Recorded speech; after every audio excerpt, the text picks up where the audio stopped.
Yo les gars, c'est Coco Camjam, j'espère que vous allez bien. Moi écoutez, ça va extrêmement bien. Comme vous pouvez le voir aujourd'hui, petite vidéo à la couche. Je vais pas tout bouger pour pouvoir faire la vidéo. Je me suis juste posé sur le lit avec le petit trépied et ça passera très bien. Vous êtes de plus en plus nombreux à me demander comment commencer sur YouTube. Alors c'est quelque chose que je trouve assez étonnant parce que je suis tout simplement pas le plus gros youtubeur équestre ou youtubeur en général qui existe et qui pousserait à même de vous répondre. Mais bon, je pense que je connais quand même un petit paquet d'astuces. Voilà, je suis passionné par tout ce qui est audiovisuel. Je suis passionné de tout ce qui va être caméra, micro, son. J'ai quelques petites connaissances, hein, rien de ouf, on va s'exciter. J'ai rien inventé dans cette vidéo. C'est que des choses que j'ai trouvées en majorité sur internet et qu'en fait ne sont pas bêtes, et c'est plein de petites astuces gratuites ou pas chères, hein, ça dépendra de votre situation à chaque fois. Et tout simplement pour améliorer la qualité de vos vidéos. Donc voilà, je leur dis, j'ai pas la science infuse, mais je pense avoir quand même 2-3 petites choses qui puissent réellement impacter vos vidéos, enfin la qualité de vos vidéos tout simplement, et vous montrer que avec pas cher finalement on peut faire du bien, tout simplement, avec des petites astuces, tout simplement. Donc la première chose à te demander, c'est quand même avec quoi je filme, et je pense que tu fais partie de ma communauté qui me regarde sur smartphone. Bah voilà, en fait, je viens de tout dire, ton smartphone, ça ne sert à rien. Si tu n'en as pas de base, ça ne sert à rien d'avoir des caméras, ça ne sert à rien d'avoir des caméscopes ou des réflexes. Si tu n'en as pas de base, va vraiment pas investir là-dedans, sauf si tu en as les moyens, bien sûr. Là, vas-y, fais-toi plaisir, mon pote, il y en a tout plein, des 50D, des caméscopes. Je viens de bouger le trépied, c'est chiant ça. Des caméscopes de chez Canon et tout ça, ils sont géniaux, mais si t'as pas les thunes, très honnêtement, ça ne sert à rien. Regarde-moi ce que j'ai. J'ai un smartphone, j'ai le Sony Xperia XZ1, comme tu peux le voir. C'est un smartphone qui filme en 4K, qui fait du 1080p, donc du Full HD, en 60 images par seconde et en 30 images par seconde. Et ça suffit en fait. Aujourd'hui, de toute façon, tous les téléphones, c'est devenu une norme maintenant de faire de la Full HD. Quasiment tous les nouveaux téléphones récents, genre je sais pas moi, dans les 2-3 dernières années, la font la Full HD. Et j'ai envie de te dire, ça sert à rien d'investir des sommes de ouf si tu ne peux pas. Et ça sert à rien de te bloquer si tu ne peux pas investir des sommes de ouf. Enfin, pour une caméra, je veux dire, ça sert à rien. Moi, tu vois, toutes mes premières vidéos, je les filmais à la GoPro. Mais la GoPro, ça suffit en fait. Ça suffit tout simplement. Moi maintenant je suis passé sur le smartphone parce que j'ai quand même un peu plus d'avantages, la qualité elle est un peu mieux je trouve et l'angle est moins grand. Et ça c'est quelque chose que je trouve un peu mieux. Mais bon ça après c'est que mon avis encore une fois. Donc en fait voilà, je sais que beaucoup de grosses youtubeuses, et que ce soit équestres ou non d'ailleurs, ont des énormes caméras. Mais enfin faut pas croire, il n'y a pas tout le monde qui a des grosses caméras. Regardez Cavalgrona. Cavalgrona, si je crois bien, elle n'a même pas de micro. Elle filme tout avec un Samsung je sais plus quoi. Et voilà, elle a 40 000 abonnés les gars, en fait, elle a quoi? Elle a un trépied, une pince pour le smartphone. Voilà, c'est 12 gars-là, je crois, si je dis pas de bêtises, et je crois que dans son live la dernière fois elle l'avait dit. Donc voilà, il n'y a pas besoin d'investir des centaines d'euros dans des caméras, sauf si voilà, vous voulez vous faire plaisir, allez-y, mais sinon non. Restez sur votre smartphone, ça suffit largement. La deuxième chose qui va faire que votre vidéo va être cool, c'est la lumière. Alors juste, je vais vous faire un petit truc, si je fais... Ah, niveau interrupteur.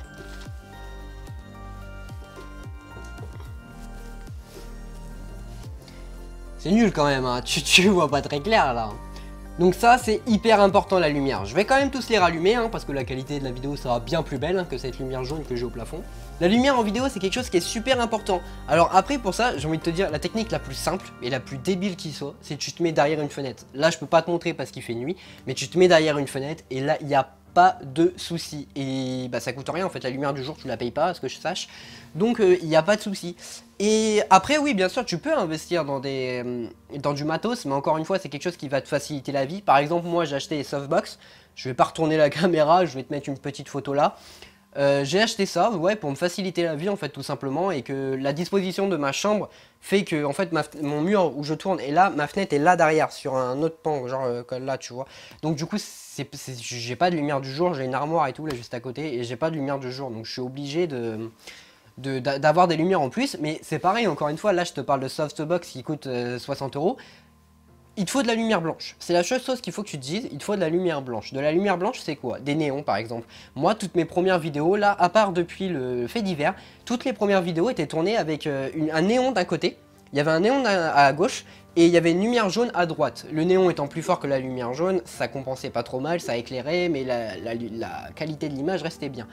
Donc de toute façon vous l'avez vu tout à l'heure, ce que ça donne avec la lumière jaune c'est très nul, hein. Faut pas. Et là encore une fois, là j'ai une lumière jaune qui m'éclaire juste à droite. Pas beaucoup hein, comparé au soft, mais elle m'éclaire un peu et c'est déjà pas mal. Donc voilà, la lumière c'est super important, mais encore une fois, il suffit juste de se mettre devant une fenêtre et il n'y a pas de souci. Pour vous citer un exemple, si vous voulez un exemple, prenez Sweet M Project, elle ne filme que derrière sa fenêtre. Apparemment, elle s'est acheté des parapluies, donc des petites lumières parapluies, ça ressemble à ça. Mais jusqu'alors, elle avait filmé sans. Donc comme quoi, on peut atteindre aussi des gros niveaux d'abonnés sans pour autant investir dans des lumières. De toute façon, c'est le but de la vidéo, hein, de vous dire que voilà, acheter du gros matos, ça va vous faciliter la vie, mais vous pouvez clairement faire sans. Voilà, c'est le but de la vidéo, c'est ça, et de vous expliquer 2-3 astuces, c'est juste ça. Troisième chose qui pour le coup pour moi est indispensable, ça va être le trépied. Pourquoi le trépied? Parce que jusqu'alors, moi par exemple, je n'ai jamais eu de trépied, de vrai trépied comme ça, tu vois. J'ai toujours eu un trépied d'enceinte de home cinéma, ça ressemble à peu près à ça. Et moi en fait, je prenais ça, je posais une petite boîte dessus, hein, pour pas que la GoPro tombe, parce qu'en haut ça faisait une sorte de hache, tu sais, comme un hélicoptère là. Et je posais ma GoPro dessus et j'ai toujours filmé comme ça. Le truc c'est que sans trépied tu vas vite te retrouver un peu embêté en fait, parce que tu pourras pas poser la caméra où tu veux pour avoir l'angle que tu veux. Et un trépied, enfin franchement moi le mien c'est le Zoomei Q111. Donc voilà, je te donne la petite référence, t'en fais ce que tu veux, je te mettrai le lien en description, vas-y c'est cadeau. Celui-là il coûte 40 €, mais tu peux en trouver pour bien moins cher que ça. Je veux dire, un trépied pour 10-20 balles, tu vas à Electrodépôt, pardon mon pote, tu t'en trouves un pour 10-20 €. Ça sert à rien de mettre des fortunes dans un trépied non plus, tu vois. Ça sert à rien de mettre des fortunes, mais encore une fois, c'est quand même bien pratique un trépied. Franchement, si j'ai un conseil à te donner, c'est prends un trépied et prends bien sûr la pince, hein, pour attacher le smartphone, c'est toujours mieux. Regarde, je te le fais en deux. Là, moi, j'ai une petite pince, là, le truc rouge qui te tient le smartphone et c'est quand même bien plus pratique que de le poser à l'arrache dessus. Pareil, ça coûte que dalle, ça coûte même pas, ça coûte moins de 10 €, un truc comme ça. Donc voilà, t'investis pas des millions dans un trépied, franchement, ça sert pas à grand chose pour commencer YouTube. Alors là, le quatrième point, pour le coup, moi, je sais que je suis un peu plus chiant là-dessus, c'est le son. Le son pour moi c'est quelque chose qui est vraiment indispensable. Je veux dire, le son de mon téléphone, et bah d'ailleurs je vais te le faire écouter tout de suite, le son de mon téléphone sans le micro-cravate qui est actuellement branché. Voilà, là je viens de débrancher le micro-cravate, comme vous le voyez il est là l'embout. Et donc voici la qualité du son sans le micro-cravate. À mon avis, elle est beaucoup moins bien. Je vais quand même vérifier ça tout de suite après. Mais à mon avis, elle est beaucoup moins bien. Donc vous l'avez entendu, mon son était absolument horrible sans le micro-cravate. Et ça, c'est quelque chose de très simple et que je suis sûr que toi-même tu fais, hein, ou pas, parce que tu ne regardes jamais de films en streaming, ça va être mon exemple. Mais non, tu ne fais jamais ça, hein, bien sûr. Moi non plus d'ailleurs, hein, je suis pas comme ça. Mais bon, quand tu le fais quand même, hein, bon bref, quand tu le fais, si l'image est au top et que le son est dégueulasse, qu'est-ce que tu fais? Bah tu zappes parce que t'entends rien en fait et donc c'est nul. Et donc bah sur YouTube c'est exactement la même chose. Et pour les micros, là on va parler un peu plus technique si tu veux, pour les micros, si t'as un caméscope ou un réflexe, t'as des petits micros comme ça qui coûtent 50 €. Si tu passes sur le Vidéomic, là t'en as pour une 100-120 €. Mais pareil, c'est un investissement qui va être rentable en fait parce que tes vidéos seront 1000 fois mieux à regarder. Et pareil, là je te montrais le petit micro de chez Rode, celui-là ouais il coûte 50 €. Bon il est un peu fragile apparemment mais il est plutôt pas mal. Après quand t'es comme moi et que tu filmes avec un téléphone, et bah tu ne peux pas te permettre d'avoir ce genre de micro parce que si je dis pas trop de conneries, ils sont pas compatibles, ou même s'ils le sont, faut que tu achètes une cage, un machin et tout, enfin une cage ça ressemble à ça, et c'est chiant quoi en fait. Donc du coup moi ce que je conseille, ce que je préconise, ça va être le micro cravate. Donc le micro-cravate, hein, c'est ce que j'ai là. Donc là en l'occurrence il est directement relié au téléphone puisque je ne bouge pas, je ne saute pas partout comme dans mes vidéos podcast. Je peux me permettre d'avoir le fil. Mais le fil, vous voyez, sur le mien, il va jusqu'à 1 mètre. Donc bah, concrètement c'est chiant. Du coup j'utilise ce petit accessoire qui s'appelle le Zoom H1. En fait c'est un enregistreur vocal. Donc tu vois, ça fait un petit enregistreur comme ça, tu vas brancher ton micro ici, et donc tu vas pouvoir enregistrer le son directement depuis ta poche. Et donc ça c'est vachement mieux en fait, et puis le son, tu peux avoir plusieurs styles de son, du Wave ou du MP3, mais alors là on part sur des trucs un peu plus compliqués. Et tu as surtout un autre micro, celui-là de micro, où je mets une petite bonnette dessus, et c'est comme ça que je tourne par exemple les codes du cavalier et tout ça. Donc ça pour le coup ça coûte 80 €, mais franchement si vous voulez faire des vidéos où vous bougez, ou si vous voulez un micro-cravate pour pouvoir, voilà, pour pouvoir être libre, pour avoir le même son, que vous soyez à 3 cm de la caméra ou à 15 mètres de la caméra, il faudra absolument passer par ça. Après, cela étant dit, si vous avez par exemple 2 téléphones, je sais pas, peut-être que des gens ont 2 téléphones, tu peux très bien aussi le faire avec ton téléphone. Tu branches ce micro-cravate à ton téléphone et tu te prends l'autre pour te filmer, tu vois ce que je veux dire. Ou si tu as un réflexe, et bah, tu peux faire aussi comme ça, tu prends ton téléphone, tu enregistres le son avec ton téléphone. Faudra juste penser à faire des petits clap à chaque fois pour synchroniser le son et l'image. Et ça, c'est le gros inconvénient du micro-cravate. Parce que quand tu le fais pas, et ça m'arrive très souvent de pas le faire, c'est très chiant. Pour un micro-cravate, ce que je préconise, moi, c'est de mettre au moins 30 € dans le petit Bouya, là, Bouya, je sais pas comment tu le dis, enfin bref, je te mettrai le lien en description. C'est un bon micro-cravate qui est plus ou moins similaire avec celui-là. Alors moi, c'est le Rode Smart Lave Plus ou je sais pas quoi, enfin bref, c'est le micro-cravate qui est adapté au smartphone. Le seul petit problème, c'est que du coup, quand je veux le brancher à ça, j'ai besoin du... il est pas là, un petit câble en gros pour pouvoir le relier directement à ça, parce que c'est pas compatible, hein, sinon c'est pas drôle, hein, ils peuvent pas mettre les mêmes embouts partout. Et donc voilà, donc ça va être un petit micro, celui que je vous parlais, le Bouya, qui coûte une trentaine d'euros. Franchement, ça va, parce que le son, c'est 80% de ta vidéo, hein, franchement, comme je te dis, sur un film en streaming, tu zappes. Donc le son, ça va être 80% de ta vidéo, et ça va être hyper important. Moi, perso, celui-là, il coûte 60 €, c'est vrai qu'il est un peu plus cher. Après, moi, je pouvais me le permettre sur le coup, donc je me suis fait plaisir, tu vois, je voulais un bon petit micro-cravate. Mais ouais, le Bouya, il va marcher tout autant. Après, le désavantage du Bouya, je crois qu'il y a une pile dedans, et quand t'as pas la pile, le son est pourri. Donc ouais, c'est ça, après, faut mettre des piles. Alors que dans celui-là, il n'y a pas besoin de piles, à part dans l'enregistreur, où là, il en faut. Je pense que pour le son, j'en ai parlé beaucoup trop, mais c'est quelque chose que je kiffe, et voilà, on va passer tout de suite à la suite, hein. C'est trop long, c'est trop long. Et bien non Coco, t'as oublié de parler d'un point qui est super important, c'est l'écho, parce que ça, l'écho, généralement, tu t'en rends pas compte quand tu filmes, hein, tu le découvres au montage, tu essayes de le retirer au montage, et ça donne absolument rien, on va pas se le cacher. Donc en fait, pour ça, il y a un truc qui est très simple, si tu cries là maintenant tout de suite, tu vas avoir un son de voix qui va être très fort, normal, tu cries. Si tu cries dans un coussin, tout de suite, on va beaucoup moins t'entendre, tu vois ce que je veux dire. Et donc, c'est exactement le même principe, sauf que tu vas pas te filmer avec un coussin sur la tronche, hein, ça serait très très con quand même. Tu vas mettre des oreillers, des quads et tout ce que tu veux juste derrière ton trépied de caméra, et tu vas voir que l'écho va être drastiquement réduit. Alors après, tu vas peut-être me dire, oui mais tout à l'heure tu m'as dit de me mettre derrière la fenêtre. Oui, rajoute une petite lampe à droite ou à gauche, hein, t'as forcément des lampes chez toi. Et pour te éclairer un petit peu, et tu verras que ton écho sera vraiment beaucoup réduit. Là actuellement, bon, j'ai pas mis le même dispositif que quand je crie, quand je fais mes podcasts.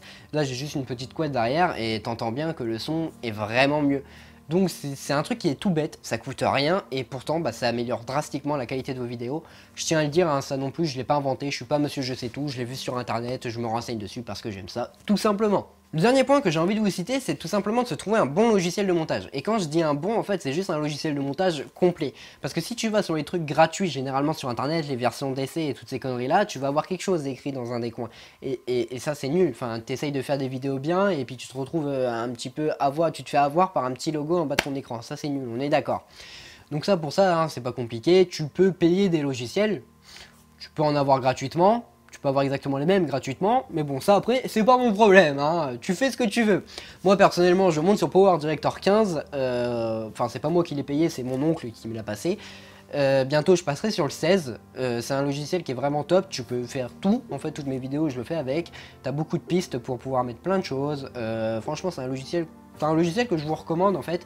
Voilà, après vous le craquez, hein, c'est ce que je parlais tout à l'heure, vous le craquez si vous voulez, vous l'achetez si vous voulez. Mais c'est un bon petit logiciel, ouais, pour commencer, je pense, sans pour autant partir dans des délires de Sony Vegas ou d'Adobe Premiere, des trucs super compliqués à comprendre. Là, il est très simple, il y a tout sous la main, tu comprends tout très très vite. Et voilà, si jamais je peux vous conseiller un logiciel, le mien, Power Director 15, 16, même les versions d'avant, au départ je montais sur le 12, c'était très bien aussi, il n'y a pas de problème là-dessus. Après, si j'ai un vrai conseil à donner par rapport à YouTube, c'est ne fais pas gaffe aux chiffres, ne sois pas sur YouTube pour essayer de devenir célèbre. Fais de la qualité, éclate-toi, et en fait c'est tout ce qui compte. Si tu fais gaffe aux chiffres, ça va vite te dégoûter parce que c'est long déjà pour monter sur YouTube, tout le monde te le dira, c'est long. Il y a très peu de personnes qui font le buzz instant, hein, comme on dit, qui arrivent à buzzer d'un coup la première année, tu vois. Après il y en a qui arrivent, hein, et ça c'est très cool, mais il y en a très peu, donc ne fais pas gaffe aux chiffres, ne fais pas gaffe au nombre de vues. Des fois YouTube est ingrat, c'est-à-dire que tu vas avoir taffé de ouf sur certaines vidéos, et ta vidéo va pas faire le nombre de vues que tu espérais, va peut-être même pas faire le nombre de vues, autant de vues que t'as d'abonnés, tu vois. Et t'as des petites vidéos à la con, genre je prends mon vlog concours, le dernier là, ce vlog n'aurait jamais dû sortir. Ça prend quoi à monter, ça prend 2 heures, ça pas plus. Et puis ça fait 11 000 vues, tu vois, donc beaucoup plus que mon nombre d'abonnés, le double. Donc voilà, ne fais pas gaffe aux chiffres, et en fait, la seule chose qui compte sur YouTube, dans le fond, c'est de s'amuser. Enfin, si tu t'amuses, après, cherche-toi une personnalité, fais plusieurs trucs, essaye plusieurs trucs pour trouver ce qui te convient le mieux. Moi, tu vois, j'étais parti pour faire des vidéos intelligentes. Ouais, moi j'ai voulu faire des vidéos intelligentes, c'est drôle, hein. Tu peux remonter dans les entrailles de ma chaîne, tu trouveras les pour les nuls, hein, si tu as envie de te taper une petite barre, tu regardes le CSO, le dressage et le concours complet, des vidéos bien chiantes, et donc voilà, moi c'est avec ça que j'ai commencé. Et ouais, voilà, faut trouver ta personnalité, mais Trouver ta personnalité, ça veut aussi dire dans quoi tu t'amuses le plus. Qu'est-ce qui va te faire le plus marrer? Pourquoi quand tu vas allumer ta caméra, tu te dis bah c'est trop cool, je vais tourner, je vais m'éclater. Et ça c'est quelque chose qui est vraiment hyper important, c'est de s'amuser tout simplement. Amuse-toi et plus tu vas t'amuser, plus tu vas pouvoir être créatif, plus tu vas pouvoir avoir des idées. Qu'est-ce que tu peux apporter à YouTube? Qu'est-ce que tu peux apporter au YouTube équestre en l'occurrence? Parce que moi sur ma chaîne ça va être surtout être ça. Qu'est-ce que tu peux apporter sur ce YouTube là? Et voilà en fait, juste amuse-toi. Il n'y a pas d'autre mot, je l'ai dit 30 fois, mais éclate-toi à faire tes vidéos, il n'y a que ça qui compte. Et la passion de partager, ne fais pas ça pour devenir célèbre, tu vas vite être déçu parce que généralement le buzz instantané, comme je t'ai dit, ça n'existe pas. Et il y en a beaucoup qui commencent et qui arrêtent très vite à cause de ça. Donc voilà, sois patient, éclate-toi et ne t'en fais pas, le travail paie toujours, ça c'est ce qu'on dit, hein, le travail paie toujours et voilà, amuse-toi. Donc si je dois récapituler très simplement cette vidéo, qu'est-ce que tu as besoin d'acheter? La caméra, bah tu me regardes sûrement déjà dessus. Qu'est-ce qu'il te faudrait? Un trépied? Ouais, le trépied c'est assez indispensable, ça va vraiment te faciliter la vie, ça coûte pas cher, hein, en soi 10-20 euros. Je pense que tout le monde peut se permettre de mettre 10-20 euros pour faire des vidéos et encore une fois tu peux te débrouiller sans, mais c'est quand même vachement plus pratique, hein, on va pas se le cacher. Le micro qui est pour moi quelque chose d'assez indispensable. Après j'ai envie de te dire très clairement, je sais pas si je l'ai dit tout à l'heure, Caval Grenat, elle a 40 000 abonnés et elle filme avec un trépied et son smartphone. Elle n'a rien de plus. Donc autant te dire que c'est pas le matos que tu vas utiliser qui va faire ta vidéo. C'est tout, c'est derrière, c'est le montage, ta passion, ton écriture, tout en fait. Et t'es pas forcément obligé d'écrire ta vidéo, là c'est parce qu'on parle d'humour. Et voilà en fait, il n'y a pas besoin de mettre des 1000 et des 100 dans le YouTube pour pouvoir faire des bonnes vidéos, vraiment. Et encore une fois, je prétends pas faire des bonnes vidéos, je prétends juste être quelqu'un qui m'amuse et qui s'est renseigné sur le sujet, en fait, tout simplement, qui aime ça, qui kiffe les nouvelles technologies. Je veux dire, moi, tu me montres un Canon Mark DX, un Canon 1DX Mark II, plutôt, voilà, ça c'est le Graal, tu vois, c'est le truc qui te filme en 4K 60 fps, images par seconde, donc tu me montres une Sony A7S II, mais moi je rêve à un Canon G7X, bon là il y aura que les plus calés qui pourront comprendre, mais voilà, moi j'adore ça, et voilà, je pense que mes petits conseils pourront être utiles. Donc si cette vidéo t'a plu, n'hésite pas à t'abonner et à me lâcher un petit sabot bleu. Et puis bien sûr à partager cette vidéo à tes amis, hein, on sait jamais si tes amis veulent se lancer sur YouTube ou quoi, et bah voilà, moi je suis juste là pour te rassurer, pour te dire que tu n'as pas besoin de dépenser des millions d'euros dans YouTube. Si tu dépenses 60 euros c'est très bien, hein, et encore 60 euros je suis gentil, 50 euros, tout compris pour te lancer sur YouTube, il n'y a pas besoin de plus, voilà, et encore, il y en a qui font avec moi comme je te l'ai déjà dit tout à l'heure. Donc voilà, si cette vidéo t'a plu, abonnement, partage, tac tac tac, et moi je vous dis à plus les caves.